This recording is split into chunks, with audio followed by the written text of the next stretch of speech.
We have to make do. Right. Okay. I'm so sorry to sound like a broken record, but it's good afternoon, good morning, and good evening, wherever you're joining us from. We are smiling because we've had a lot of technical glitches, so we hope this time we are actually going live, and it's the last time that I have to give an introduction. We are very delighted to be in this room, as we are every single Tuesday, where we unpack the Global Compact for Migration objectives, the 23 of them. And today we are zooming in on Global Compact for Migration objective number 10. That centers around eradicating trafficking. And this is in the context of international migration. So, as the organizers, so, the Cross-Regional Center for Refugees and Migrants, the Global Research Forum on Diaspora and Transnationalism, the International Institute for Migration and Development, Metropolis Asia Pacific, as well as the Migrant Forum in Asia, we are really delighted to be collaborating for this particular webinar with our partner Freedom Collaborative. And we have put together not just an excellent panel, but also an excellent moderation. So we will be listening to our panel in a bit, but I thought that it's very important for us to set the context. I think, as we have often touched on in our conversation on Global Compact, we do know that we're not working in silos, and we do know that there's quite some relation between the various compacts. We have touched on issues related to trafficking in the last couple of sessions, particularly when we looked at counter-smuggling. Some of us left intrigued, some of us, I think, left confused from last week, and maybe we will have more light shed, or maybe we will go into a level of confusion, or maybe we will have bigger dreams. And like somebody said, if your dreams do not scare you, then you should be rechecking them again. So, and what are the dreams? I think that the Global Compact for Migration at least outlined in the form of objectives when the different countries came up together. The idea was for them to look at ways to prevent, combat, and eradicate trafficking in persons in the context of international migration. And for today's panel, it will be moderated, and I would like to just introduce the moderator, and she will run the show after this. We're really delighted to be joined by Naima Mungai, who is from the Africa Women Journalism Project. And she is first and foremost, that's very important to say, a creative, very passionate about filmmaking and journalism, and has been working around documentary filmmaking and visual storytelling. And she's the program manager for the Africa Women Journalism Project.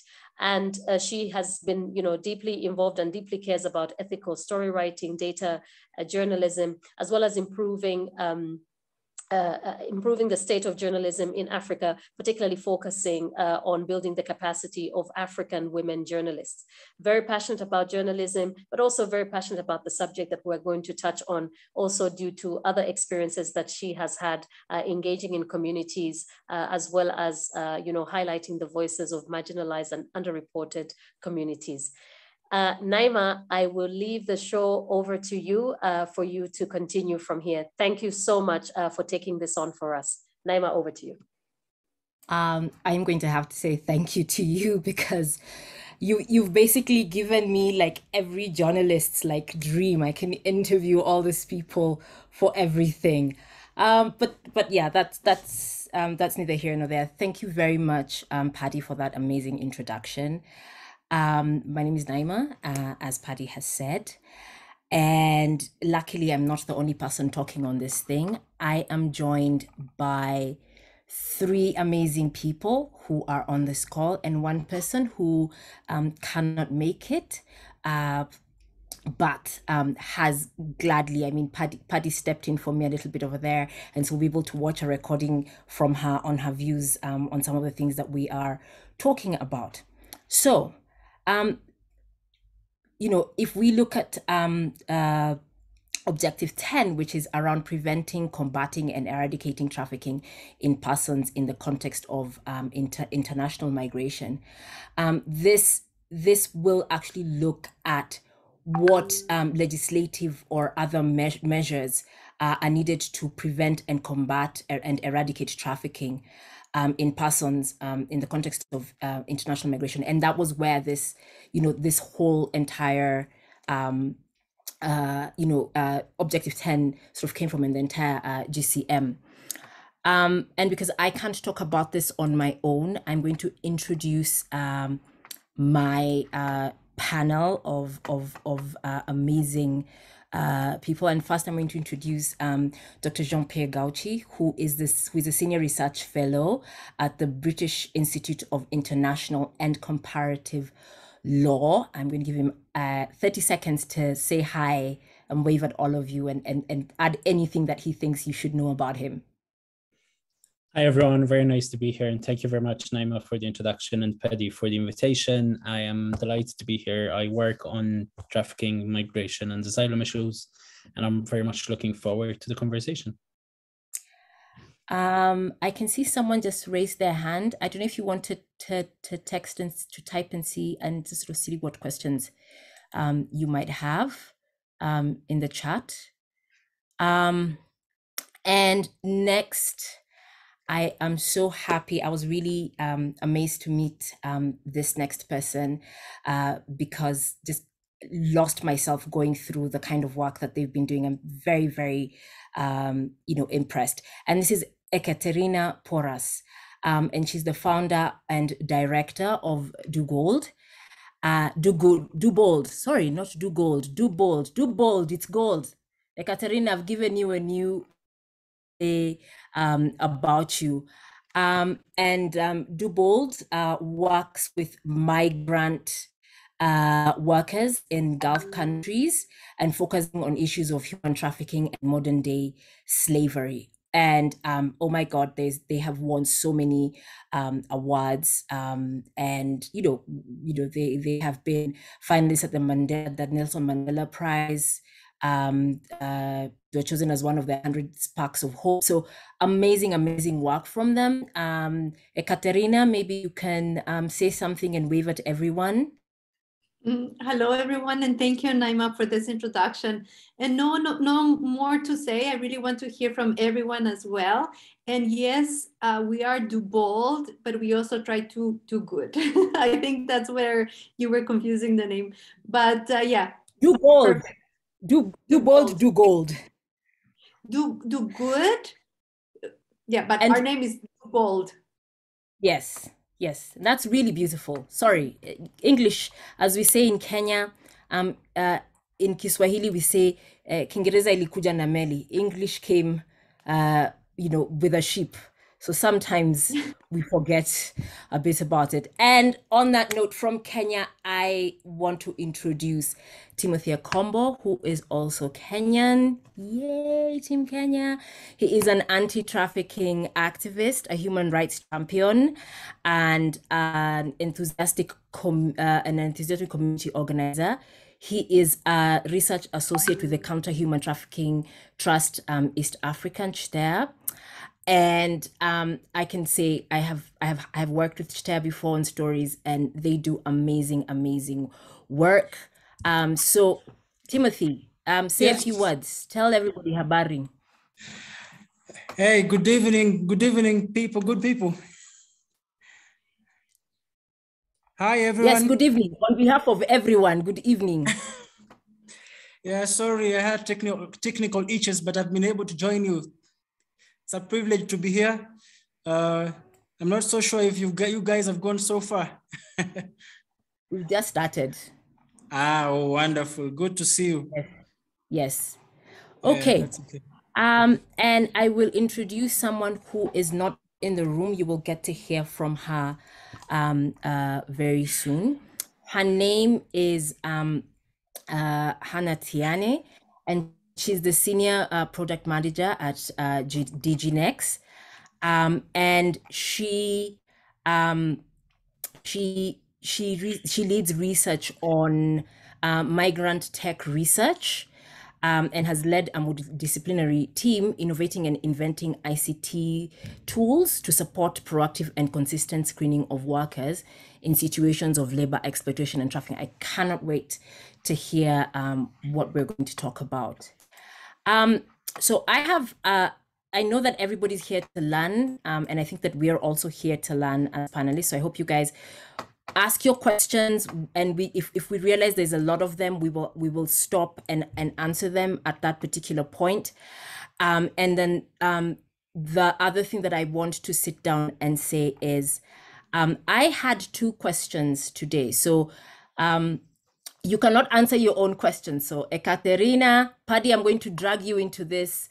Ekaterina and Jean-Paul and Timothy, I want you to let me know who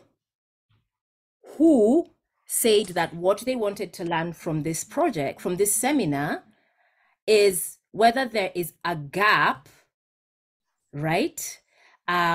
With the participants who are in this webinar in how they perceive if there's a difference between the theoretical and the practical areas of human trafficking. That's what she wants to learn. Do the participants see a difference in the theoretical and practical area of human trafficking? Who wants to answer that? Jean-Paul, Timothy, who do you think that was? Paddy? I'm going to say Paddy, actually, for that one. Okay, we have Paddy. Participants can answer the questions as well in the chat. Who do you think it is? Who do you think it is? Maybe yourself. Oh no, that was Ekaterina. That was Ekaterina. That was Ekaterina. Wow. And we'll ask the next question later on when I see, you guys are almost asleep. So we're going to start our conversation. And one of the things that I, as a journalist, have had questions about around human trafficking is that it seems like such a big thing. It seems like such a huge problem. It seems like something that is never ending. And I want to know from all of you, from your different perspectives in the work that you do, where are we with the efforts to prevent, fight, and eradicate human trafficking ever since the GCM was adopted?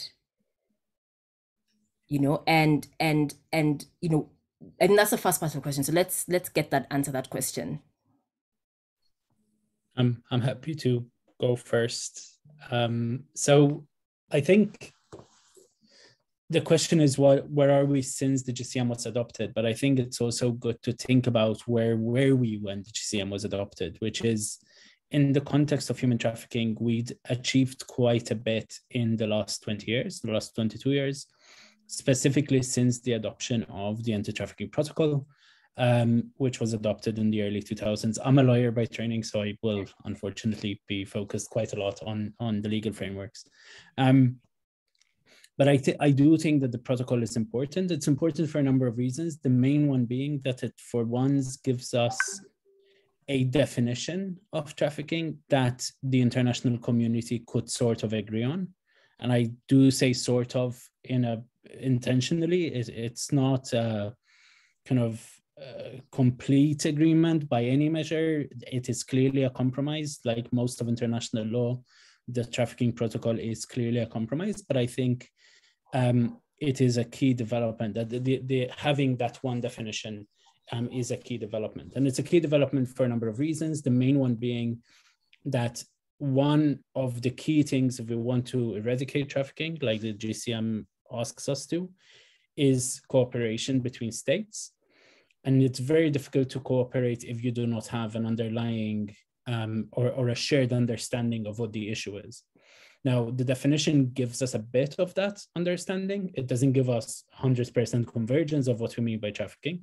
And I think there's a lot more work that's been done since the protocol and that's still being done to come to a bit more of that convergence. But I think it gives us a solid basis for that cooperation. The other thing is we've also seen developments at the regional level. So we've seen the Council of Europe adopt its own convention on trafficking. We've seen ASEAN adopt its own convention on trafficking. We've seen other instruments being adopted in different regions around the world and at the sub-regional level as well, which I think is clearly important. They also reflect what is in the protocol, the definition in the protocol, etc., and take it a step further.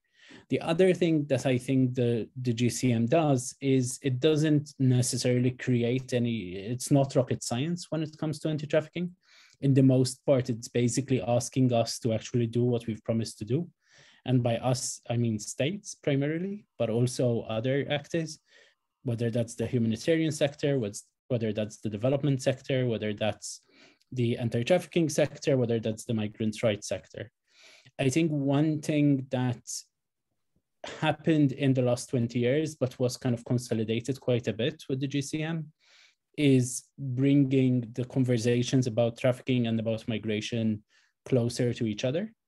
I think when the protocol was discussed and adopted, it was seen very much as a labor issue potentially, but mainly as a women's rights issue. And in fact, part of the conversation was, who does the protocol focus on? And that is one of the things the protocol did, was it expanded the definition of trafficking as covering everyone, not just women and children.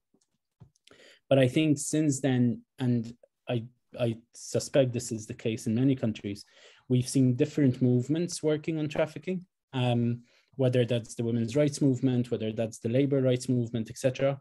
And I think now more and more, especially over the last 10, 15 years, we're seeing the migration movement come more kind of actively into the anti-trafficking work. And I think that is only a very good thing. And the GCM does allow us to actually think about trafficking in the context of that. The other thing that's happened is more and more actors are involved in anti-trafficking nowadays. And that's, again, only a very good thing. We're seeing people, organizations, individuals coming from all sorts of backgrounds and now engaging with anti-trafficking. And we're seeing more and more actors trying to push states to do more, trying to push states to do better, trying to hold states to account for not doing what they've promised to do, and trying to help us understand better what those obligations are, whether that's the emphasis in the last couple of years on the non-punishment principle as a way of protecting trafficked persons, or whether that's the excellent work being done by UNODC and others on the interpretation of the definition of trafficking and particular elements, the work that's just been published on the word exploitation and kind of what that means, what does that entail? How does trafficking link to labor exploitation? How does it link to other forms of exploitation that might not be trafficking? How do we make sure that we're not putting the label of trafficking on absolutely everything and therefore losing the meaning of it, whilst at the same time making sure that situations of trafficking are actually considered to be situations of trafficking, and more importantly, that trafficked persons are identified as such and therefore protected as trafficked persons. I'll stop talking now. I think you were the perfect person to answer this question. And we'll come back to it in terms of when we're discussing definitions and things. There's a very interesting question on that. And I'm going to add a second part to this question, and I'm throwing this to Ekaterina and Timothy. And my question is, given all of that, given the fact that we started off, with suddenly we have this thing that tells us what trafficking is or isn't, and what these different terms are, as Jean-Pierre has said.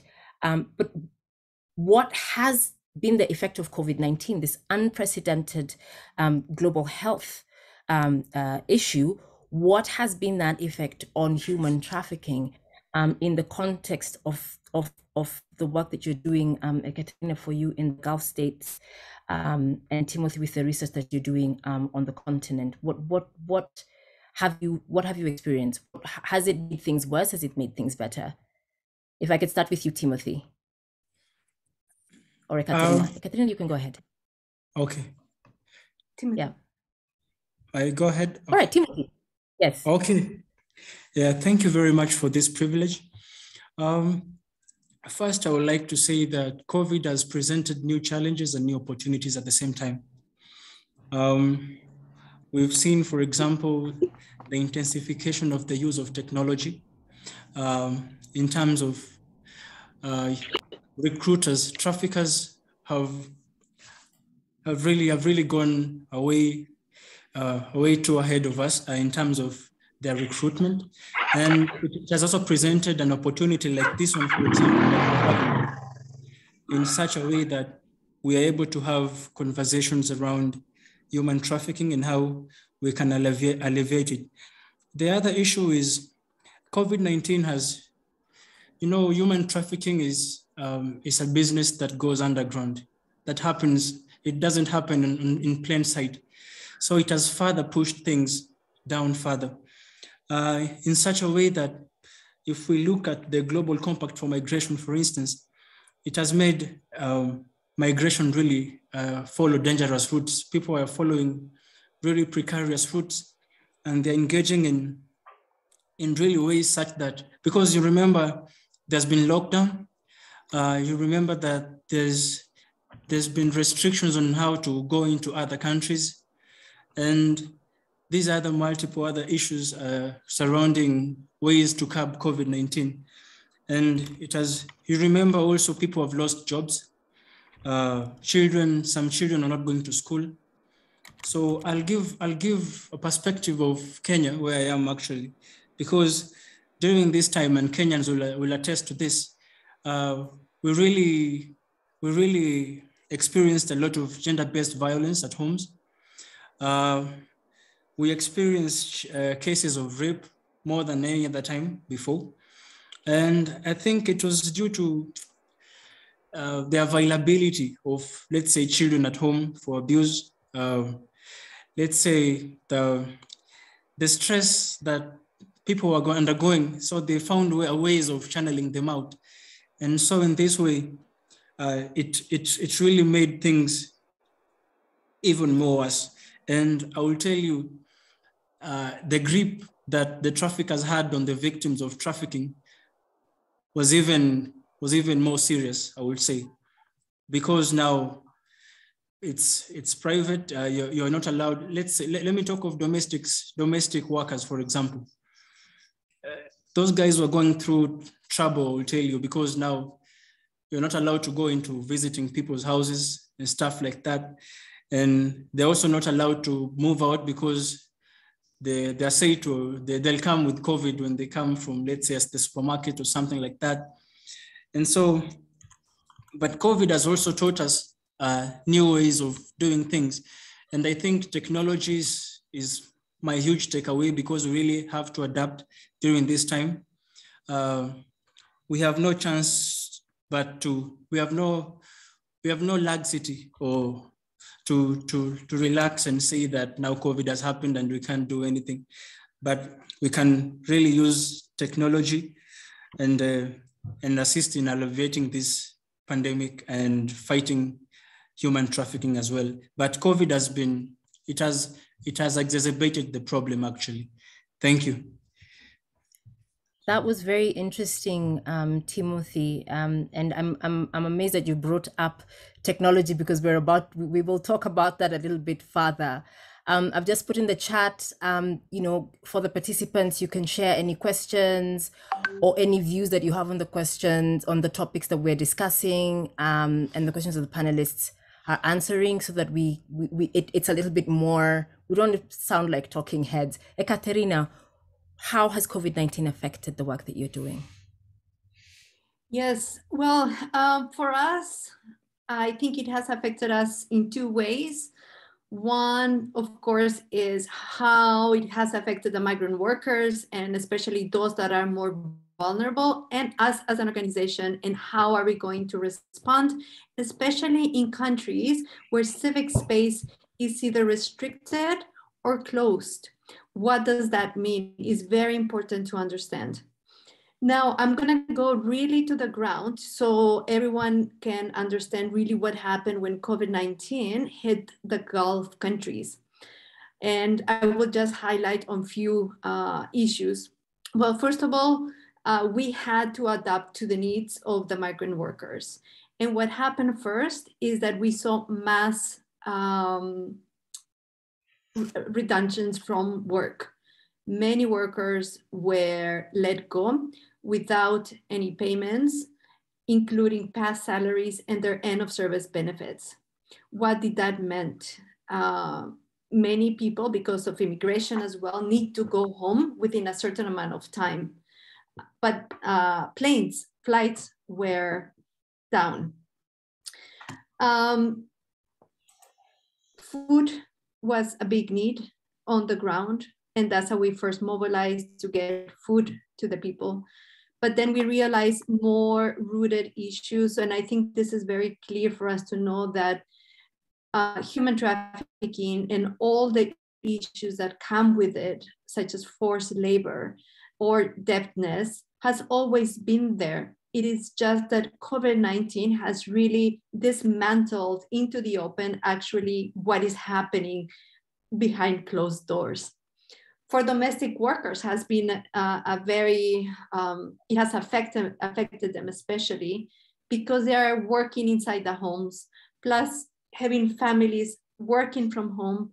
That meant their work was increased in hours. So before, from 14 to 16 hours normal working hours that they had, it increased all the way up to 18 hours a day without any day off. This has led to extreme exhaustion.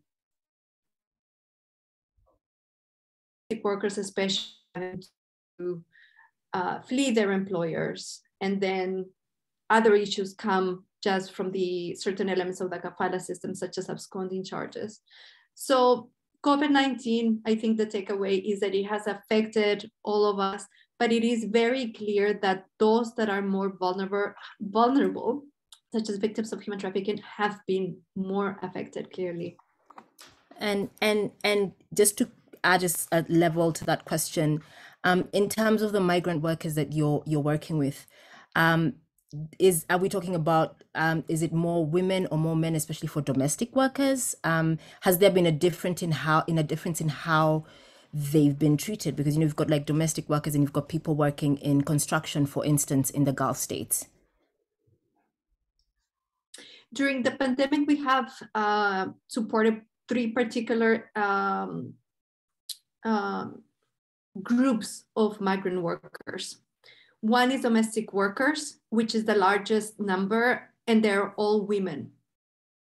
We've had maybe 3 or 4 men, but we're talking about hundreds of women.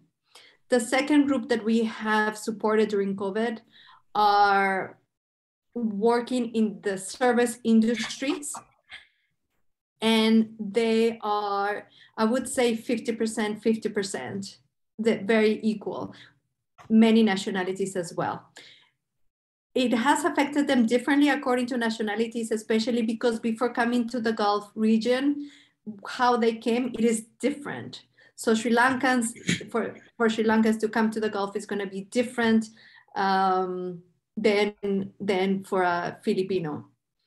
And the third group that we have supported are single mothers that have given birth whose children are not receiving a birth certificate, and as thus are more prone to trafficking. And this is the third group. And of course, they're all women, but it also includes their children.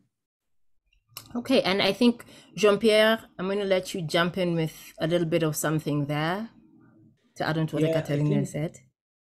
Yeah, no, I mean, I think what both Timothy and Ekaterina said really resonate with some of the work we've been doing on these issues and trying to understand the impact of COVID.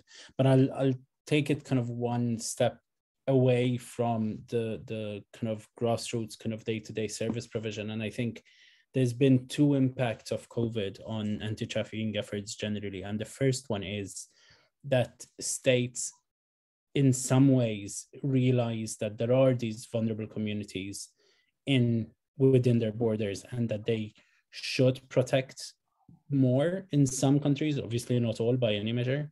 And I think that's been positive. And I think we've seen some cases where, for example, certain visa restrictions were waived because of COVID to allow people to stay longer, etc. So that's a positive. The key negative, I think that we've noticed is there's been a shift in donor priorities and in funding priorities. And everything is now wanting to fund things to do with COVID. but obviously COVID is not the only problem that's out there, and all the other priorities, including anti-trafficking that were priorities before, are now in many contexts being sidestepped because all the attention is put on COVID, because that's kind of the new thing and the main thing that everyone wants to think about these days. But so I think those are kind of two sides of the impact of COVID. The other one that I think we've noticed as well is there's been less follow-up on what states are doing or what they've promised to do, because the international system is not particularly well geared for dealing with a global pandemic, and therefore kind of some of the follow-up mechanisms were frozen. So whether that's monitoring bodies by treaty bodies, etc., that were not following up on what states had promised to do in the anti-trafficking context. So obviously there's the day-to-day sort of work that Ekaterina and Timothy are talking about, which is what's most felt on the ground. But if you take it to one step above in the kind of impact on policies, I think donor priorities and funding priorities, as well as kind of just general policy priorities, and the shift away from anti-trafficking in that context have been two of the key impacts in the last 2 years. Yes, and I think that's really amazing to sort of think about, and it is also amazing that in one way the pandemic has meant that more people can actually see, it's more visual, that trafficking, like they're these vulnerable groups, it's more visual, it was put in front of the public eye a lot more. But in the same way, it was difficult to now hold governments to sit down and say them, so what are you doing, and how are you changing this? Now you actually raised something, so I want to start. I'm trying to think about between you and Ekaterina. I think I'll start with Ekaterina. Ekaterina, yes, say something. No, go ahead and ask, and then I will just add. Okay, so my next question, because you all discussed with me, sorry, I have one of my puppies driving me crazy in the background over here, but one of the questions, one of the things that you both mentioned, and also Timothy, is around terminology and being able to sit down and define these things, and how the GCM has helped with that. But for me as a journalist, I think one of the problems that I find when I'm working with journalists on stories around human trafficking and with CSOs, is that one of the barriers, in my own opinion, in the work that I've done, is a lack of understanding of the concepts and terms around human trafficking. So Katerina, I'm going to start with trafficked persons. How does this idea of sort of the terms that are used, how do they refer to themselves? How do other people refer to themselves? And how does that affect their ability to seek for help, to be helped, or to be integrated into society, or even get support from the governments in the countries that they have been trafficked to? Yes, I'll just quickly say regarding COVID-19 very quickly, is that we are still struggling with COVID-19 and the effects that it's having on migrant workers. Just not to forget that this has not passed and the issues are still well present. Just for us to remember, even if we seem to be in the normal, it still hasn't changed for many.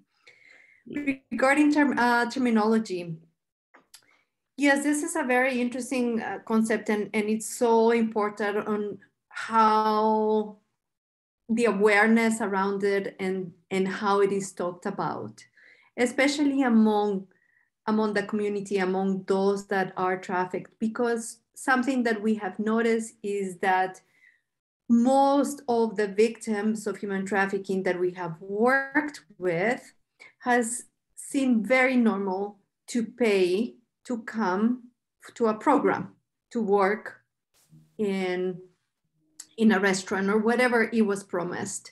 So it is very common for to pay because it is seen as a service. So and they named this a program, and just of having this concept of a program, I am joining a program to go to the Gulf and work in a restaurant. It seems it becomes normalized to pay a trafficker or a recruiter to give you that opportunity. And that we have seen quite often, unfortunately. Now, for the community themselves, for example, when we talk to them, of course, we are not able to ask, are you a victim of trafficking? Because it is a very little understood term, and even in the even in the higher context of policymakers, and how are we going to identify human traffickers? So imagine at a community level. So it is very important to name things and understand, at least for us, because we are on the ground, how is a community referring to different terminology that we know it is human trafficking or forced labor. I'm working a reliever, for example. A worker will say, I'm working a reliever. What is a reliever? It doesn't sound bad, does it? Well, it is an extra day that actually you have to work. So it can be considered forced labor. So we really need to understand what this terminology is being used on the ground, and how can we identify victims of human trafficking, and what terminology they're using to understand how we should respond. So these are two examples of terminology being used.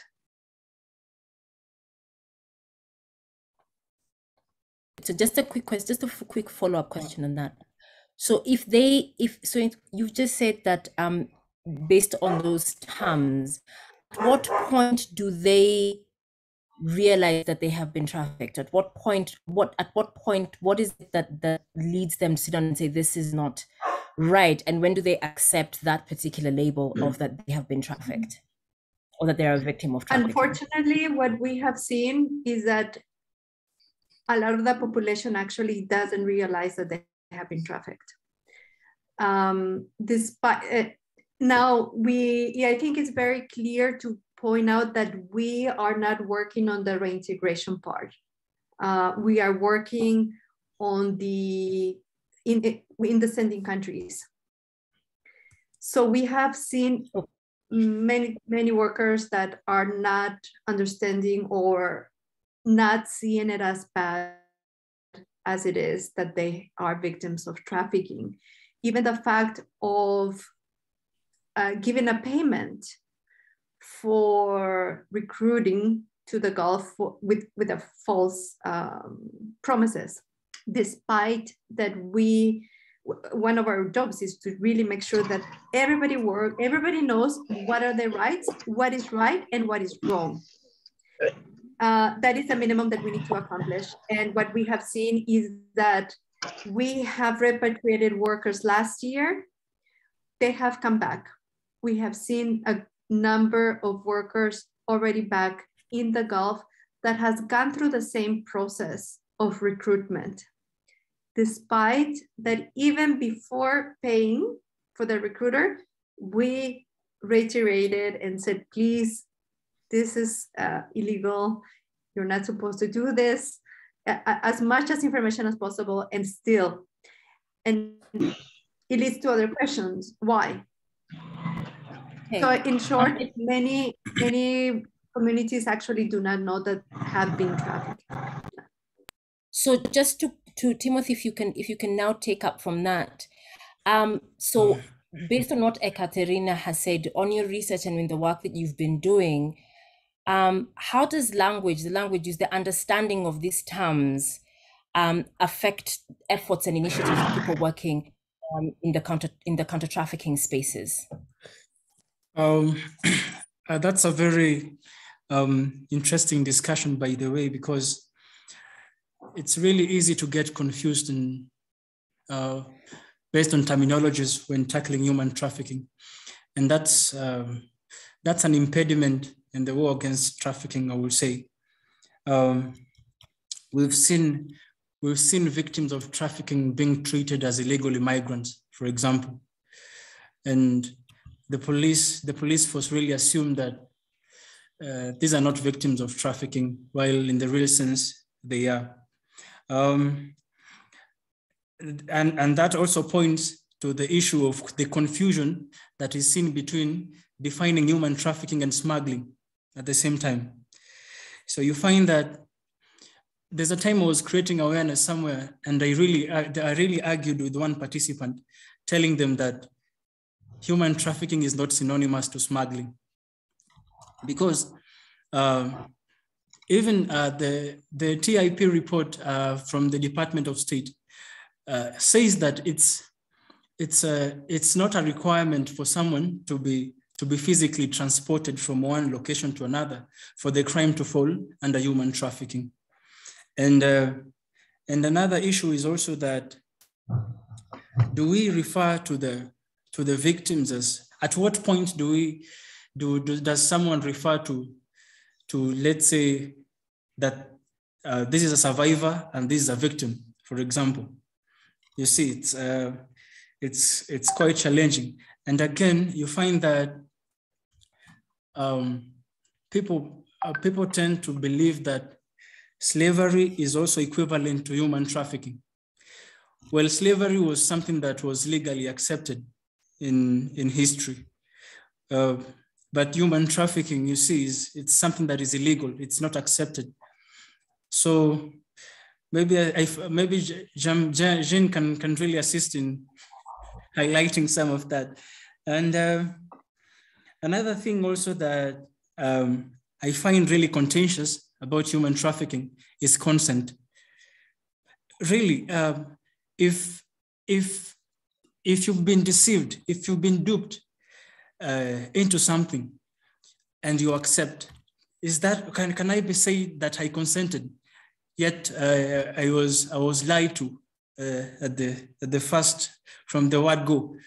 So I really think, for me, I've in my research, I found out that maybe someone could add meat into this, but I find that consent is not even a requirement for someone to be said that they're victims, because they were lied to, they were duped.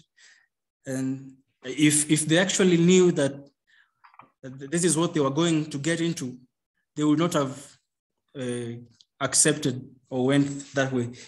So I think basically those are the issues that are really bringing confusion in the fight against human trafficking. Yeah, thank you. Okay, and as we sort of talk about definitions, very interesting around consent, I'd like to hear, very interesting to hear what people have to say about that.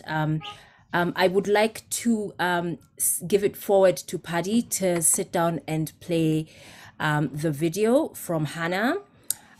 You on talking about how technology is used in leveraging joint efforts, and then maybe we can have a quick conversation around that before we open the field up for questions. Paddy?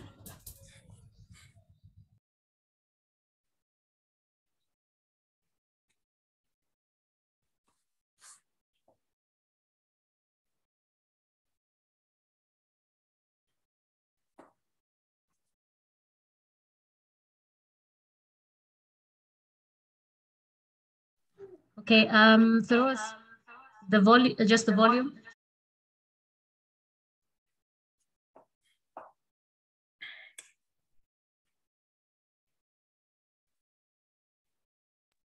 We still can't hear. Feroz? Yes, sir is working on it. Just give me a second. Okay. Researcher at the United Nations University Institute and a senior product manager at the. All right.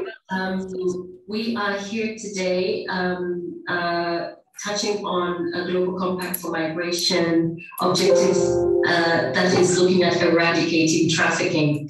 And I am really pleased that we're able to have this session with Hannah Tignane. I hope I have pronounced it correctly. Hannah, who is a consulting researcher at the United Nations University Institute and a senior product manager at DigiNext, which is based in Hong Kong. But she's currently sitting in Macau, and really she is a global citizen, born in Wales, connected to Australia, a marriage brought her to Lesotho, yay, Africa one day, and then speaking to us from Macau, but working for an institution that's based in Hong Kong. Hannah, we're really happy that you could find time to join us for this webinar and share your inputs from the point of view of ICT use in technology. And just to give a bit of more of introduction, Hannah has been working or with various teams and various projects on a multidisciplinary team that has been looking at, inventing ICT to support a proactive and consistent screening of workers in situations of labor exploitation and human trafficking. She'll tell us more about that. But she comes with a lot of experience from the academic side, but a lot of practical experience in the space of ICT. So I think that's always refreshing when we get people who have worked from the ICT side, bridging over to development, and how work has really gone in areas in Africa and Southeast Asia, and making a lot of strong connections with mobile operators, local and national governments, international, intergovernmental organizations, as well as private sector and civil society organizations. So Hannah, we're happy that you could join us today. Thanks for having me. Quite a long introduction. Yes, I'm a mouthful, and I was going to go into the publications, but then I think what we will do is just share some of the linkages, some of the links of some of the work that you have done also with our students and our audience, so that they can really benefit from your very interesting work. Let's get into it. Hannah, we just wanted to hear more about, as you're sharing with us some of your work at DigiNext and at the UNU, and in particularly with the Appraise project, which you tell us more about. To what extent can technology sort of be this enabler in efforts that are being made to eradicate human trafficking? And really, can technology be used for identifying potential victims of trafficking, and how does that work? Cool, thanks for the question. So maybe I'll start by just telling you how I have used technology, and then I'll try and go back if I remember to say that it's not always the case. Technology is just a tool. So my work at UNU, I started in late 2016. I wanted to understand how ICTs can support victim identification. If you look at all of the numbers, you see any of the stats, like 25 million people in situations of forced labor and human trafficking. And then if you look at the number, less than 100,000 each year are identified and subsequently helped. So this told me that we don't know much about cases because there is such a small proportion that we know about. And our current tools for identifying people are flawed because we're missing a whole heap of them. So as a technologist, my background is in ICT for development. So as a technologist, I understood that I don't understand what the problem is, but I know people who will know. So we had a series of stakeholder consultations based in Thailand with NGOs as well as government, so police, the Department of Special Investigations Anti-Human Trafficking Centre, which is Ministry of Justice in Thailand, IOM and ILO, as well as survivors in shelters within the NGOs, just to understand how people currently identify victims, what problems they face, and how they believe technology could support them to overcome those problems. And now these were brainstormings that you can imagine people came up with all these ideas, including like, we need to have these mass surveillance networks to see what everybody's doing. I wasn't really interested in that. But one thing they did mention is that in initial screening, so in the field, when you're trying to identify people, it's in front of a lot of people, potentially the exploiter. And everyone speaks different languages, and often your frontline responders, your NGO, your police officer, your labour inspector, your auditor, they don't know what the current practices of exploitation are. So all of these things together mean it's very difficult to to find someone who needs extra help. So together we had the idea that we could develop a tool that supports this initial screening, so that you could ask questions and workers would feel safe to respond in a language that they understand. So based on this, I developed a system called a prize. And a prize allows us really to make these lists of questions. And the questions are yes, no, worded. And they're about those common indicators of exploitation. So if we think about it, in sex work, I would exploit someone different to on a fishing vessel. So we need this to be sector specific. And if we have our questions as yes, no, worded, can translate them easily and audio record them. So if you don't, if you're not able to read, then you can still listen if I give you headphones. And then based on all of this, we can analyze your responses and calculate the vulnerability of your situation. So that's really what the tool I developed does. So a prize has been used in fishing in Thailand, in sex work as well in Thailand. It's been trialled by police officers in their outreach and also by NGOs in outreach. But the group that have used it the most are auditors and supply chains. I was looking yesterday and there were 18,435 interviews that they had done using the tool to assess working conditions in supply chains of multinational corporations. And I said I would go back to my point. So technology, in this case, technology can be used to help with that initial screening so that somebody can understand the questions that they're asked and answer privately without anyone around them knowing what they're answering to. But it's just a tool. So if I was going to exploit you in an audit of a supply chain and cover up the exploitation that you're facing because I'm corrupt or whatever, I'll do the same thing with any technology. So there's always that thing in the back of our mind that we need to remember, that technology doesn't change my intentions. It just gives me another tool to continue doing what I was already going to do.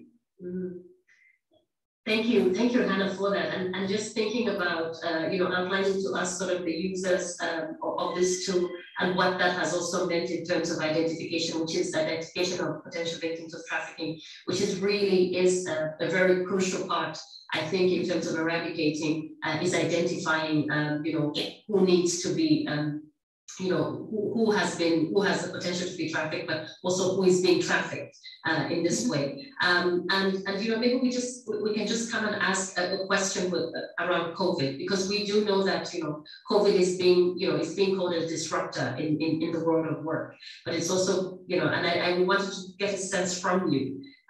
With COVID being looked at as a disruptor around the identification of victims of trafficking, do you see it in this way? Or there's also the other side, which is where COVID is being stated as showing this kind of evidence, right? That now we know, since we are sitting in lockdown, since we're sitting in our homes, we sort of see what the digital divide has actually been among populations, but also among different types of migrant groups, refugees and IDPs, for instance, so that people have had different access to technology. How would you say this kind of thinking around COVID as a disruptor, or sort of as a way of showing evidence in the space of digital divide, how do you think this kind of applies in this broader sense of eradicating trafficking? Yeah, so I definitely see COVID-19 as a disruptor to the standard way that we have been living and operating for the past decades, I guess.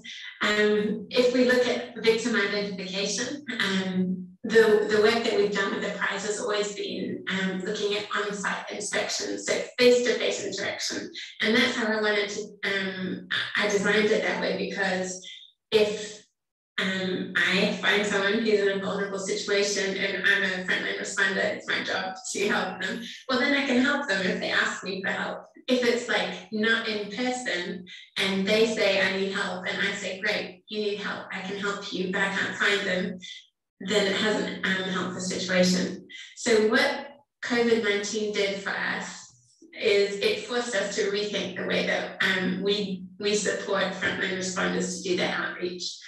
because now the frontline responder can't go out and they can't go to the docks or wherever it is they're looking for potential victims. So how can we support them in these times of movement restrictions? We also know that vulnerable workers will push into further vulnerability because now they're the ones whose jobs get cut first, you know, and they're the ones who now they still have bills, they still need to eat, so they're forced to look for more dangerous work as well. So what we actually did was we took it as a chance to pivot the way we were using technology, and I kind of pivoted a prize audit so that now people can do interviews online instead of only doing this in person. Part of me is like, I can't guarantee who is answering the questions. Maybe it's the exploiter who is answering on behalf of the worker. But actually, when I was talking to the frontline responders, they were saying, it's easy for you to say that in the comfort of your house, you know, but what if this is the only way you could ask for help? Are you willing to give them the chance of someone answering I'm safe, if it meant that it also gave someone the opportunity to seek help? And I thought, okay, you've got a point. It's easier always to be in, I don't know, to always consider from your own perspective instead of this other perspective. Absolutely interesting, I think, in terms of this interface between technology and how would you say the good old ways. Like somebody had said that sometimes we want to do away with that in the space of trying to come up with new and innovative ideas. But it's actually interesting to see that you still, you know, there is value in frontliners actually being physically able to go into a space as compared to using an or technology or virtually based tool. But at the same time, very interesting to hear how you've adjusted to give the opportunity, at least if this was the only chance that potential victims of trafficking could be able to get the support that they needed, which was very, in most cases, desperate, I think, given the circumstances. Let's just maybe move a little bit to the other spaces. So we've talked about identification and we know how that is important. And I wanted to understand in terms of the tool, you know, appraise as a tool and other maybe complementary tools or mechanism, you know, how does your work then feed into these spaces? So, you know, we're talking about the space of trafficking, modern slavery, forced labor and exploitation. And we're trying to get a sense of how it kind of feeds into the other tools. And, you know, can it impact, in asking this question, we're wondering, can it impact or can it support movement on the other P's, as we sort of call them, on protection and prosecution? So, you know, victims have been identified and frontline responders go ahead with the necessary referral and the necessary assessments that they have to do that lead up to protection. You know, how do you feel that enhances protection mechanisms and measures? How does that enhance in any space on the prosecution side in terms of, you know, perpetrators being brought to justice? Yeah. So part that I didn't mention about a prize is that those yes or no worded questions, the responses to them, they when the responders next in Wi-Fi connectivity, the responses are uploaded to their organization account. So that their organization can see how our reported practices of exploitation changing over time. If we think of these 18,000 interviews that we've collected, that's a longitudinal study over a year, nearly 2 years, and we've got that many. So you can analyze them and say, for example, for a question list, which is a sector, so a sector of work, and maybe a language of respondent, and a geographic location, and maybe gender as well. What are the current practices of exploitation that are reported? It's always important to remember that this is reported practices. They haven't been investigated at the time enterprise is working, but it's the reported practices. And so then we can see, if we look at time, how that changes over time.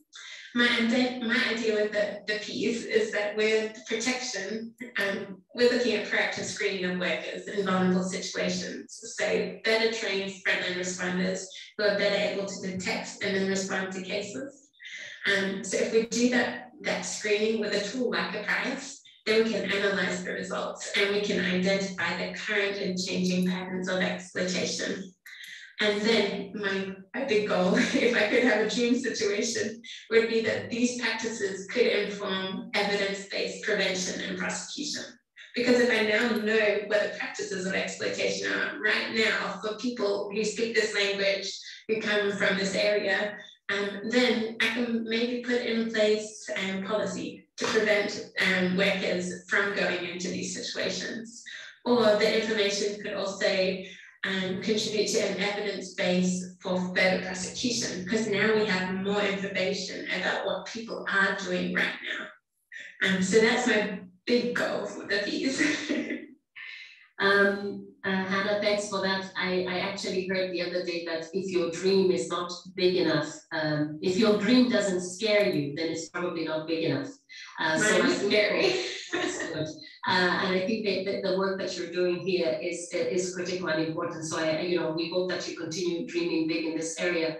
And in saying this, I'm just thinking about how there's such an interconnection with some of the areas in the Global Compact for Migration on this, looking at spaces around addressing vulnerabilities, for instance, and what actually that would mean in terms of the information that would come out from this appraise tool that you are able to also, I guess, pick up data on what kind of vulnerabilities that migrants are facing and that potential victims of trafficking have also faced. So quite an interesting tool. I'm wondering also how it could actually be, go outside the space of trafficking and really reach other spaces across achieving some of the objectives. I think that the Global Compact for Migration and what we're sort of calling the interconnection between the different objectives, often we are looking at these as silos. We come, in the webinars, we're breaking them down, but actually in reality, and even with your work, you can see the cross-section relations between them. My very last question then is kind of looking a bit forward. In terms of the dreams that you have, maybe we can, we can kickstart with some contributions coming from your side. Where do you see the potential to do better? Where do you see the potential to fill gaps? Where do you see the opportunities where there can be an effective use of ICT in fighting human trafficking? So moving forward, if we think of Global Compact and moving forward, that's multi-stakeholders, multi-countries, and part of that is always from victim identification, because it's the part that I know, trying to figure out who the person is that a worker trusts, because they're not going to tell just anybody about this sensitive information. I was forced to have a pregnancy test, all of this stuff.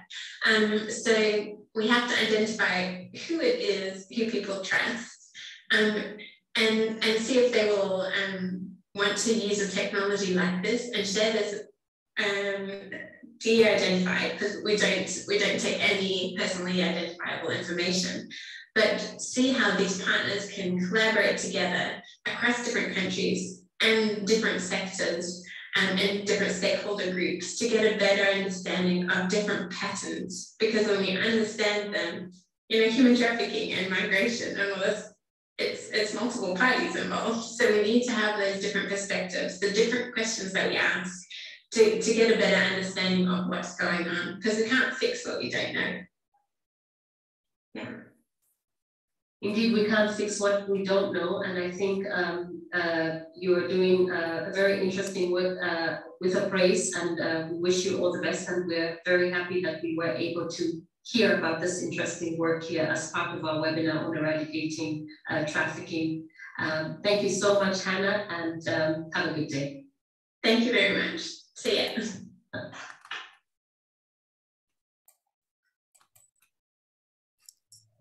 ya. That was an amazing interview. Paddy, you should have actually just moderated this as well. I don't know why you insisted on me doing it. And for all of you, Paddy has asked a question around what comes to mind when you think about the challenges to identification of potential victims of trafficking. So I'm opening up the floor for questions and answers from the group. And then, you know, we will move to our final question and closing of remarks. So if you have a question to ask, you can raise your hand or ask it in the chat. I'm going to start with a question by Joanne, where she says, can we categorize the trafficked persons as migrants? And what then are the impacts of trafficking to the source of the country, the destination, and to the person themselves? Jean-Pierre, I think maybe very quickly you can add something, and then Teresa, from your experience, you can add something small, and then Agneti, I don't know if I've pronounced your name properly. You can then ask your question after that. Jean-Pierre. So the short answer is yes, trafficked persons can be considered as migrants, assuming that they are migrants, assuming that they are trafficked to a country other than where they are nationals of. I think one of the common misconceptions of trafficking is that you do need to have a transnational element. You don't for trafficking, as Timothy was mentioning earlier as well. But in reality, many trafficked persons are indeed in a different country and are therefore migrants. What are the impacts on countries of origin, transit, and destination? I think there are different obligations that apply to different countries performing different roles in the trafficking context. Obviously, if you are a country of origin, some of the more kind of plain obligations include things around prevention, early identification, prevention of vulnerability to trafficking. If you're a country of destination, it's about identifying trafficked persons. It's about providing protection to trafficked persons as migrants and as trafficked persons. It's about prosecuting traffickers if they are in the destination country, and it's about providing compensation to victims. I think the other question to think about as well is what about kind of, and again, Timothy mentioned this, the question of consent. And very often what I hear from police officers, for example, when I provide training on these issues, is that the person wanted to move illegally across borders. That is not trafficking, that is smuggling. Even if the person consented, even if the person consented to the actual exploitation, if you have one of the means that are in the definition of trafficking, it is still trafficking, and that consent is rendered irrelevant. And the reason it's rendered irrelevant is because there is duress, there is coercion, there is deception, there is fraud, there is abuse of a position of vulnerability. The other thing I would say about the link between trafficking and migration specifically is that migration status is used by some traffickers as a means of coercing an individual to remain in a situation of exploitation. Migration policy itself can, in some cases, increase the vulnerability to trafficking by, for example, making someone's residence in a particular country dependent on their employer. And therefore that person doesn't feel they can leave that employer and they cannot leave that exploitative situation. And traffickers sometimes will take advantage of that. I mean, the common story is about traffickers taking passports away, but when taking that passport is symbolic of all the other conditions that come with migration, right? It's about taking away the possibility of that person leaving. So I'll stop there because I think we're tight on time, but I'm happy to come back to these questions.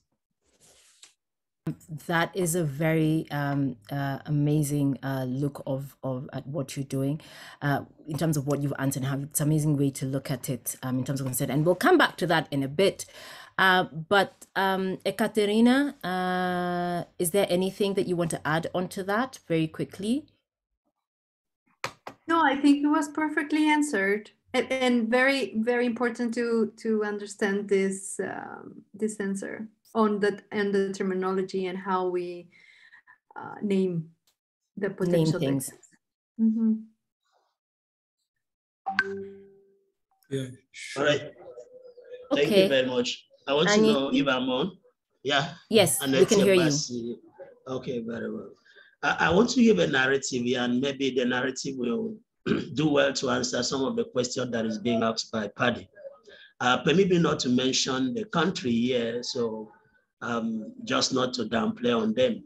I went to a certain country and I met some 3 girls, and I asked them, do you know that when you cross this sea into where you are going, somebody is going to take away your passport from you, which means automatically they take away your rights. And they laugh at me. And the answer that they give me is that, what right do I have at the country of my bed? Is it a right to be enslaved by a fellow human being? And I was unable to give answer to that question. Somebody have decided to sacrifice his own right to cross over the sea just to get a greener pasture. Now, Katrina made a statement that they deported a lot of people from the Gulf country, and all along before they know, they see them back. Well, sometimes we give consent. People give consent, whether we call it smuggling, whether we call it trafficking, people give consent to it. They sometimes agree to it based on the circumstances that they see within their environment, based on what is happening around them.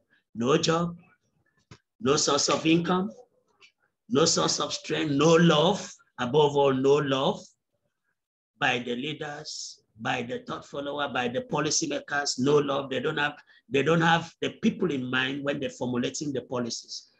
And at that point, you have people that will cross the sea without caring whatever will happen to them, whether good or bad. Now we were asking, what can we do? Then I go back to my former word, orientation. If we give orientation to the community people, if we give orientation to the people at the grassroots, telling them, look, it is good to move, but at the same time, it's not good to sacrifice who you are because of what you want to get. It makes a lot more sense. If we can give that orientation to the grassroots people, we have foot soldiers, what we can call foot soldiers, standing at the border of countries that lead to countries, standing at the sea borders, it will do a lot. We will gain more. That is my submission. Thank you. Actually, Aniti, I don't know if you're done speaking, but that's amazing. I think that's a very important thing. And I think one of the things that we've had a conversation with Katerina around, one of the things that we try to do with the journalists that we work with is how to localize these terms. What is trafficking in Duluo? What is trafficking in Kikuyu? What is trafficking in all these different languages? And so I think that is that is a very important thing. How do we localize this? I can see Tekang has a question, and then after that, I think we will go to Jean-Pierre to sort of add some clarity on the question. I see conversations in the chat around distinguishing between smuggling and trafficking. So Tekang, you have the microphone.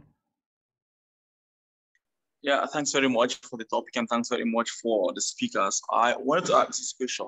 A lot of report about human trafficking and smuggling is particularly focusing on Africans being smuggled or being trafficked to Europe, and probably now what's making headlines is in the Gulf states.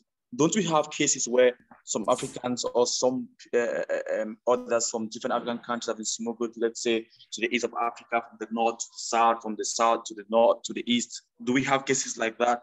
And equally from Latin American countries, do we have other cases like that? Because a lot of research is mostly from Africa to this side of the world and a lot more. So I don't know if we got a lot of research on that or what. I will pose that question to Timothy, who's working on research on the continent. I know the answer is yes, but Timothy, take it away. I think answer Tekang's question. Hello,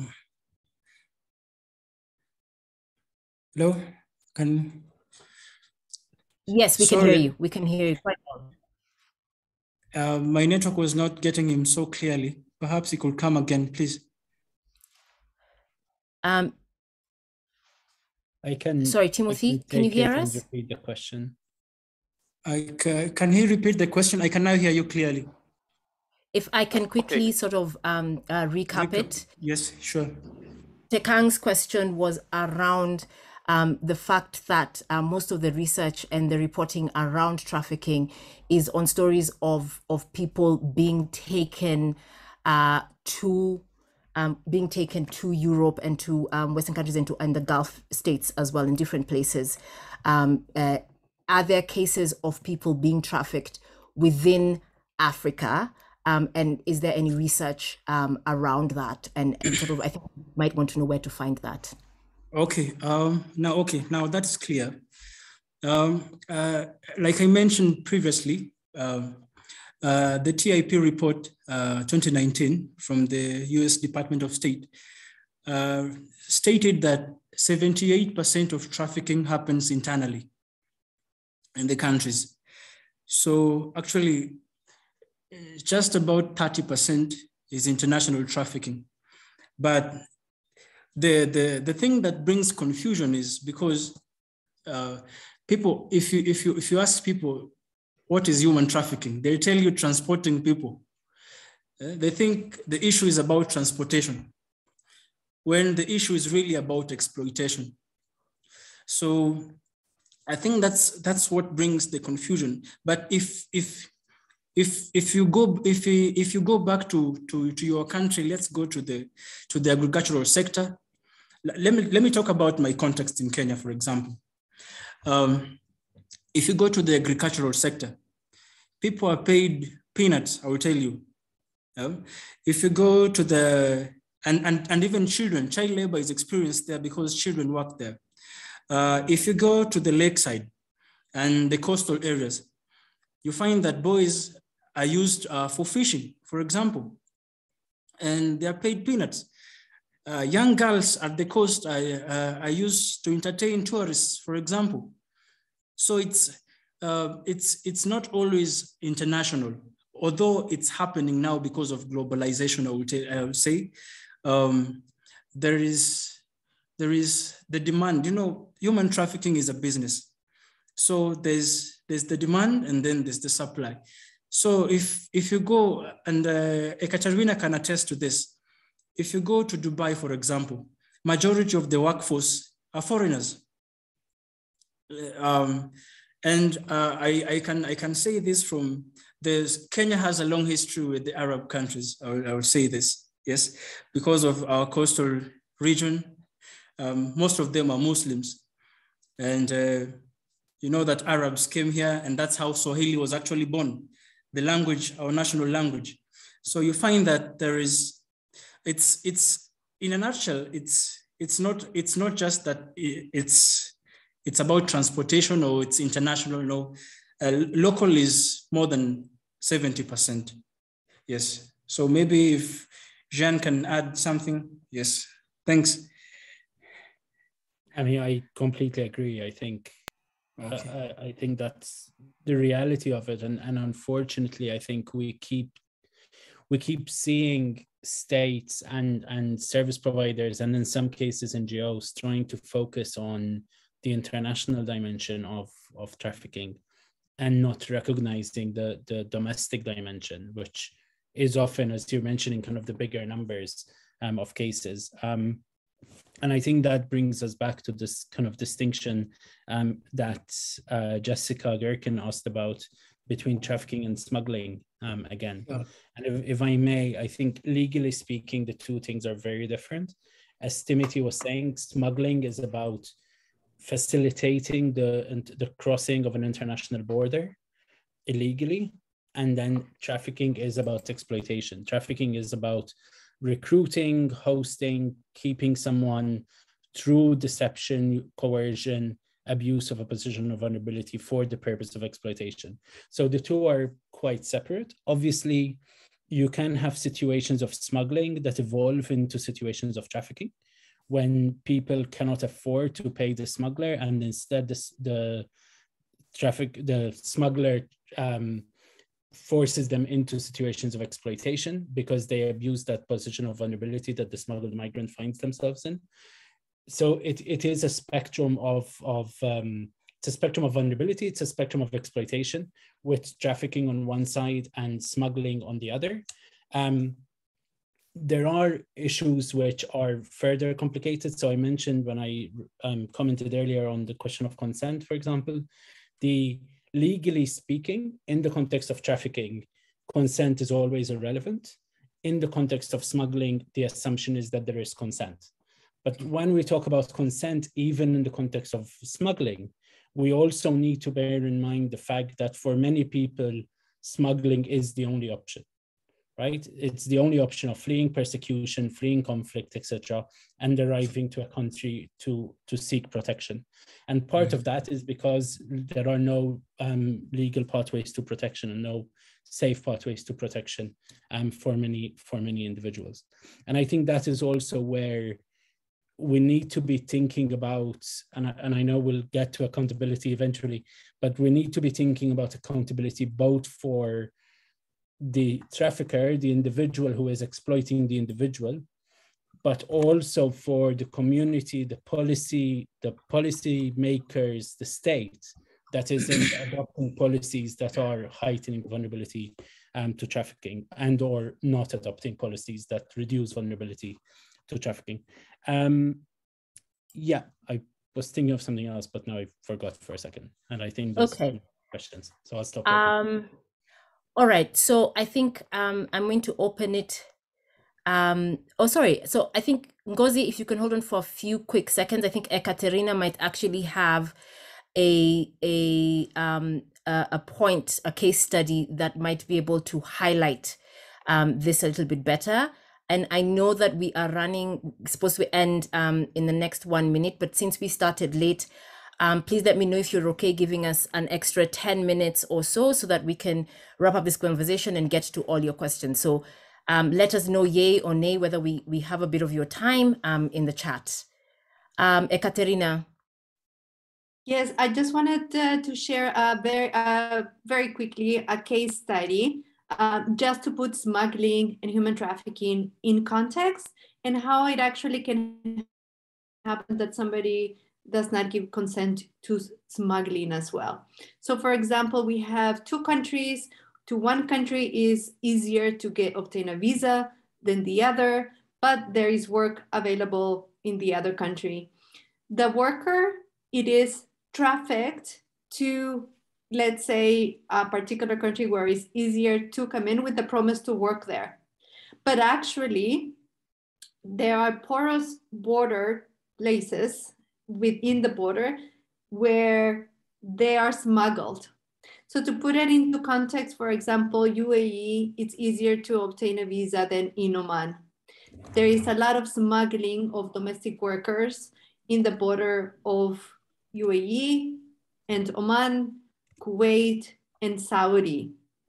The women that are smuggled do not give consent to be smuggled, but because they have a family that needs a domestic worker, the traffickers smuggle her. Basically, they go through the border without their consent and put her to work in a house in another country.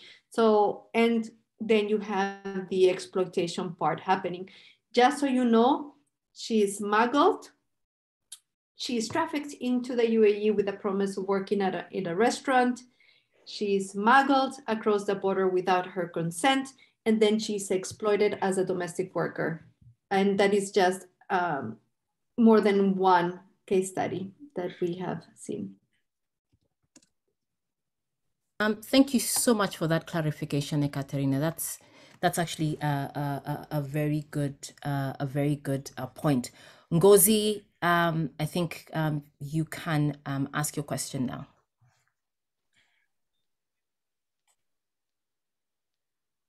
Yeah. Okay. So, some of the things we call trafficking, internal trafficking, or that is trafficking that does not go across the border. They have cultural aspects. Like in my own part of the world, we have what we call Ewa boy, which is apprenticeship, whereby a young person goes to stay with a master for 6, 8, sometimes 10 years, depending on the contract, which is not written. It's just verbally. Then stays with the person, and after that after serving on the process, the person will be learning the trade or the skill. After the time elapses, he will be set up with items to start his own trade. And also you have the airways. They have what you call tricosi, whereby women or young ladies are kept in with a priest to serve a priest for a lifetime. You know, some of these things, they have cultural aspects. So tackling them, you have to also involve the locals. You have to involve the traditional heads of our societies. Also, I keep saying that human trafficking, smuggling, and irregular migration can only stop when North America and Europe stop dumping because those they have foreign implications here. Nigeria paid $500 million to fight jets, you know, and they have bandits. They are using arms and ammunition dumped here by from countries Europe, Africa. So you have to pay back this. When they now have to pay, the money that is supposed to be used for economic development are used to pay bandits and terrorists to channel arms. You see, and this money going into keep going abroad. You know, it's like flight they be away from Africa.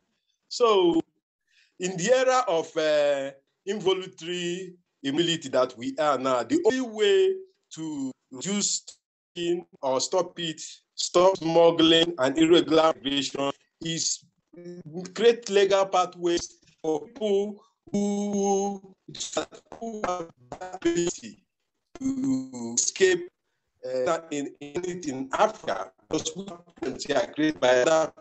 Thank you. Thank you so much, Ngozi. I think that is something that we're going to be talking about very quickly, because I think we are sort of running out of time. Joanne, Gloria, ask your question.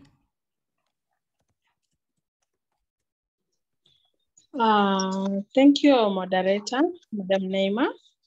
My question is, or rather, a view that I have is that, in accordance to what Timothy has explained to us, that trafficking is all about exploitation. Can we then liken it to the modern slavery? Because we experience people being taken, like for instance, from the rural areas and promised jobs at the urban areas, and then they get exploited in those areas. So then can we liken it to the modern slavery? And according to what Madam Paddy posted in the chat box, that about the gaps that we experience at the local level, could we say that all these smuggling and trafficking of persons is all brought about by the unemployment in our countries, maybe, or the underemployment, the overpopulation, and also the laxity of government to implement policies about the migrant workers, or to put in place the policies that protects these persons? Yeah, that is my question. Come insight. Thank you. I think I'm going to let Jean-Pierre answer that, because I think he has some amazing insight. He has shared an amazing resource in the chat. Jean-Pierre, take it away. Thank you. Yes, we can consider trafficking as a form of modern slavery, is the short answer. I think the terminology of again, speaking purely as a lawyer, the terminology of modern slavery can be sometimes problematic, in the sense that legally speaking, modern slavery doesn't mean anything specific, but trafficking does. We have a legal definition in the context of trafficking. In modern slavery, we have quite old definitions of slavery, but not of modern slavery. And that is where it can sometimes become problematic. We see the wording of modern slavery being more and more used in certain contexts. In two main contexts. One is in the context of business and human rights and labor exploitation and supply chains, and the use of the terminology of modern slavery in that context. And then also kind of as a catch-all term covering both trafficking and that sort of labor exploitation. In the UK, we use modern slavery a lot, and I think part of that comes down to that is what we called our legislation in 2015. We called it the Modern Slavery Act. Part of that, I would argue, is to differentiate ourselves from what the US was doing, which was focusing on trafficking in persons and kind of leading the way in that context through the TIP reports, etc., that Timothy was talking about. And we wanted to kind of differentiate with that as well. But I think the two things are kind of can be used interchangeably, but we should be careful in how we do that because, again, words matter, and legally speaking, words matter quite a lot. The other thing to say is that slavery and conditions similar to slavery are also one of the manifestations of exploitation to which the trafficking definition refers. So it becomes kind of the circular thing where trafficking is slavery and slavery is a form of trafficking. So we also, again, need to disentangle some of those threads. And I think this comes back to the question of language that was mentioned earlier. And I thought about this when we were talking about the difference between trafficking and smuggling. So in Malta, which is where I'm originally from, we often have news reporting about this case of trafficking and this case of trafficking and this case of trafficking. And very often it is about smuggling. And it's very clearly a case of smuggling. But in the local language in Maltese, we use the same word for smuggling as we do for trafficking, which means that court documents are using the same word because they're Maltese, which means that journalists will then translate it into trafficking rather than into smuggling as well. I also wanted to go back to Ekaterina's example before, and I think it highlighted something which in the kind of policy discussions around migration, we very often talk about mixed flows of migrants and people on the same boat, literally speaking, very often when we're talking about the Central Mediterranean, for example, or well, the Mediterranean in general, having kind of different profiles and some being trafficked, some being smuggled, etc. I think it's also important to add one further layer of complexity to that, which is that the same individual will very often have multiple profiles. So the same person can all at the same time be smuggled, trafficked, an asylum seeker, a refugee, etc., etc. The same individual having multiple profiles is part of how we need to understand this idea of mixed flows. And I think in policy discussions, very often we kind of assume that one person has one profile and there might be different people with different profiles in the same boat, and we need to kind of distinguish between them. But actually it comes down to the individual having multiple profiles, which then translates into the next question, which is what protections does this person need and what protections does this person receive? Because if he or she are assumed to be smuggled, for example, they might not receive the same forms of assistance that the trafficked person receives or should receive, I should say. And in the same way, someone who might be trafficked and a refugee might be put into the trafficking referral mechanism, excluding them from the asylum process in some cases. Or if you apply for asylum, you're automatically taken out of the national referral mechanism.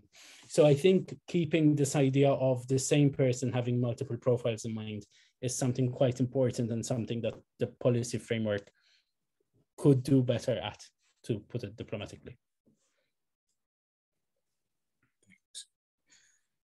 I'm still muted. And since we are getting to the very end, we've taken quite a lot of your time, and I understand that you have been, as participants, you've been here for a very long time. We're very sorry. I hope this conversation has been worth the couple of minutes that we've taken from you.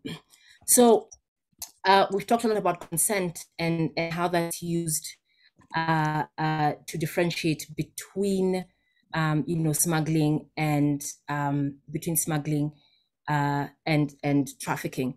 And as I ask you all for your final remarks, what would you want people to take away, after this session from the conversation that we've had?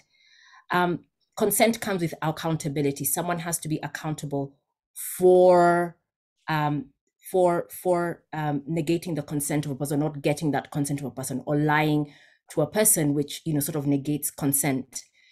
For all of you, what does accountability look like? And maybe one of you, maybe Jean-Pierre, you can answer the question around how, why is accountability important? And I think I will start this with Ekaterina, and then I will go to Jean-Pierre, and then I will ask Timothy to close us out. So let's do this as quickly as we possibly can.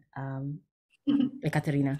I will be as brief as possible. And I think I will go back to your initial question, Naima. How far are we from since the adoption of the Global Compact on Migration, and talking now about accountability, and that's an indicator, how far are we? It is been stated by the State Department that only 0.2% of all modern day slavery cases reach a court. 0.2%. And we're talking about one of the most lucrative businesses in the world. Is it important? I believe it's a key indicator of how far we are in eradicating human trafficking. And accountability, it is usually in the context of human trafficking, it is more than one person, it is more than one entity. And I think, just as a final remarks, is for everyone to think the area of human trafficking is very complex, in the sense that it doesn't happen with just a group of individuals. We believe that we are all part of it. We need to be accountable, starting by ourselves. How? Where do we buy our clothes from? Is it a business that is accountable? Is it a business that is transparent? Is it doing its best to eradicate human trafficking in its supply chain? It starts by us, the consumers. Second level of accountability is the businesses themselves, the recruitment agencies, for example, or any kind of business. Are they doing what they're supposed to do? Are they accountable for doing their job, to making sure that there is no human trafficking within their supply chains? And states, are they protecting individuals? Are they preventing? And are they holding accountable those that need to be held accountable? Thank you, Naima. Thank you so much, Ekaterina. Jean-Pierre. I think Ekaterina covered a lot of what I wanted to say. I think accountability is important because people who are doing something wrong or not doing what they ought to be doing should be held accountable. And I'll talk primarily about legal accountability, but that is not the only type of accountability out there. And I think there's a lot of forms of accountability that, as buyers, as clients, as consumers, we can bring to business and we can bring to the world of work that has significantly, in some cases, more impact than the legal frameworks. But I'll talk about the legal frameworks because, again, I'm a lawyer. So the first level of accountability, I think, needs to be on traffickers, making sure that traffickers are held accountable. That requires identification of trafficked persons, and through them, or through that, the identification of the traffickers. The second layer of accountability is on service providers to make sure that the services they are providing are meeting the standards that they ought to meet. And that we don't assume, for example, that because we're doing something with good intentions, it's automatically good enough for trafficked persons. And I think that is something important to keep in mind. The next level of accountability, I think, comes down to communities. And that's where consumer behavior type issues come in as well, but also making sure that communities everywhere are not promoting trafficking or allowing trafficking by not disclosing situations of exploitation, by not reacting to situation of exploitation, and by, and again, as Timothy said earlier, both looking at the demand side and the supply side of things. The next level of accountability, to my mind, is even more important, which is holding states to account. Holding states to account for what they should be doing and that they're not doing, and holding states to account when their failures mean that individuals end up being in situations of exploitation or being vulnerable to situations of exploitation and trafficking. We've seen some of this. We've seen that in the European Court of Human Rights. We've seen that in the Inter-American Court, for example. And so we've seen some attempts to hold states to account. We need to see more of that. There's been a recent case filed, I think, just last week against 2 countries in front of the Committee on the Elimination of Discrimination Against Women, also trying to hold countries to account for trafficking, etc. But when states, it's not only about states kind of allowing or even facilitating, in some cases, trafficking and exploitation. It's about looking at state policy and how that state policy is impacting smuggling, is impacting human trafficking and vulnerability to trafficking. Whether that's conditional residence permits, whether that's conditional visas more generally, whether that's the denial of legal pathways to protection, whether that's policies that are excluding some people from the societal safety net. And then finally, it's accountability for the international community that has obligations of cooperation to deal with trafficking.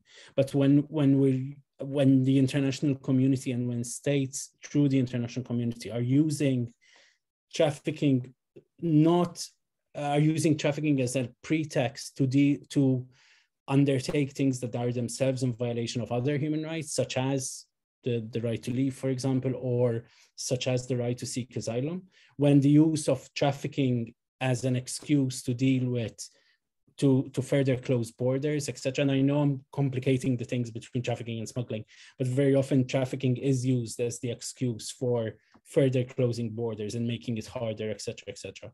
And I think that is where, again, the international community needs to come in. I think Hannah in her video talked about technology neither being good nor bad. It's about how you use it.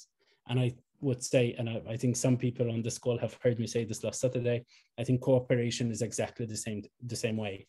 Cooperation itself is neither good nor bad.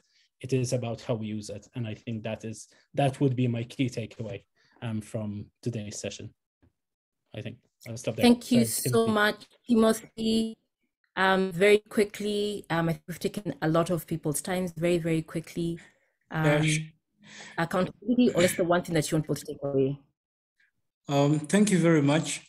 The problem with having Ekaterina and Jean speaking fast is they say everything. And I'm literally left with nothing to say, but I'll just add something. For me, I think governments are key, the states, which has been mentioned already, because they are the duty bearer. And the citizens are the duty holder, for example. So you find that governments do not have social protection systems for their citizens. They're leaving them at the whims of traffickers. And like Jean has pointed out, traffickers are the first people who should be held accountable, because I think they're the major cause of human trafficking, other than poverty and every other thing, because they're the people who take advantage of the position of vulnerability. Because again, you find that governments are not prompt to ensure that things like minimum wage are really looked into. You find that government officials are also complicit in this crime. You find that quite a number of them own even these employment agencies. governments are not prompt to give funds to fight human trafficking. There are no shelters. There are very few shelters, for example, that are government-driven. In very many countries, maybe in the first world, it's different. But here, it's the civil society organizations that struggle with that on their own. Some because now, like my country is tier 2, and tier 2 here means that they are not up to the minimum standard for the elimination of trafficking, but they're really doing quite a lot towards that. But I can't say it's quite a lot because it's where we are still Ugandans are coming. A lot of Ugandans are coming into this country. A lot of Ethiopians. There are civil wars and Somalia, for example. Another thing, I think the society, which has already been mentioned, we demand the drive. We drive the demand, I mean, because we are the people who buy sex, for example. We're the people who buy things that in the supply chains, there are elements of human trafficking. And so I think it's because of our behaviors and habits that we've also really contributed. And one other thing that I think is very huge about the society is, Jean has also mentioned this, is turning a blind eye or really trying not to do anything about it while it's happening. So I think it's something that we can do. And I think CSOs can have a lot of work to do in terms of advocacy, in terms of identifying the cases. And I think you would agree with me that data has been a challenge in the fight against human trafficking. And because you find different entities saying labor trafficking is the most prevalent, others say sex trafficking is the most prevalent. So I think we also need to step up our game, and in terms of really, because if we have data, then we are moving from a point of known to unknown. And I think that way will really be in a good highway towards eradicating human trafficking. Thank you. So I first and foremost want to say thank you very much for this amazing conversation. Paddy, I think this issue needed more than one session. There's so much that we wanted to go into and we didn't, but I want to say thank you so much to all the participants. Thank you for your amazing contributions. Thank you for being here and staying with us this long. For my panelists, for Hannah, who's not here, Ekaterina, Jean-Pierre, and Timothy, thank you so much. What I've taken away from this is that we need to have a lot more collaboration, and we need to have a lot more understanding around human trafficking, and that accountability may be where we need to start, because if we... I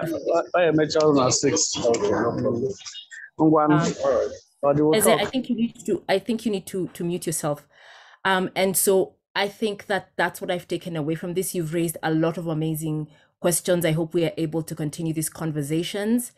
And I think all of you will join me in saying thank you to Paddy and all the organizers for making this happen, for allowing us to share ideas. And I hope that you all have an amazing end of the year, and that we keep dreaming about the difficult dream. Can we dream of a world without human trafficking? Paddy, over to you. Naima, Ekaterina, Jean-Pierre, and Timothy, and also Hannah in absentia, just to say thank you so much for having joined us today. And also thank you, to all saying just a big thanks to all our participants who were here today. That chat was alive with a lot of questions, with a lot of engagement, with a lot of feedback also. And that's what we always like in this space, that we're really sharing from your local space onto this very global platform, but with a lot of local intel in terms of supporting initiatives and in terms of supporting efforts that go into the different pieces, discussions, technical dialogue, as well as the various inputs that our participants will take away as part of this course on this particular objective. It's been enlightening. I cannot summarize. I think you have done well, Naima, in just putting everything together, and all the participants in highlighting a lot of things. Some things definitely need to stand out in terms of some of the interlinkages we have seen between the Global Compact for Migration objectives. One wonders as we leave this room, and maybe it's a question, you know, how do we kick traffickers out of business? And there we talk about regular pathways, and there we talk about regularization, because we're talking about a problem as though we don't have the solutions. So I wonder, even as we go away, can global partners, local partners, can we use everything that we have in our might to get to see a world that we want? And that starts by everything that we have to do. A very interesting challenge that you've given to us, Katerina, from everything that we do in our everyday life, and how that impacts on the global space. So thanks a lot to everyone for joining us. And that will end our webinar for today. Just one small announcement for the students. We have a change of program on Saturday, and we will talk about it in the classroom. So I will not say happy holidays yet, because we are yet to dive into some other interesting issues. This week, as everybody would know who works in migration governance, is International Migrants Day, is coming up on the 18th. And the question has been raised, are we celebrating, or what are we doing? So we're going to try and, you know, explore and pack around this International Migrants Day and what that means in the context, and really using some of the issues that we have been discussing, not just here in this webinar today, but also in other parts in the migration space. So we're looking forward to seeing you next Saturday. And there is no GCM webinar next week, because we're going to take a break for the holidays, but we're coming prompt back in January. We don't waste the time for us to finish. But for our panelists today, once again, Ekaterina, Jean-Pierre, Timothy, and the ever excellent Naima, thank you so much, and have a pleasant evening. Asia, I think we have denied you of sleep. Africa is going into the evening. Europe is also going into the evening. And so it's good morning to the Americas. Thank you. Goodbye. Thank you, everyone. Bye-bye. Bye-bye. Bye-bye. Bye-bye, everyone. See you. Bye. Bye. Thank you.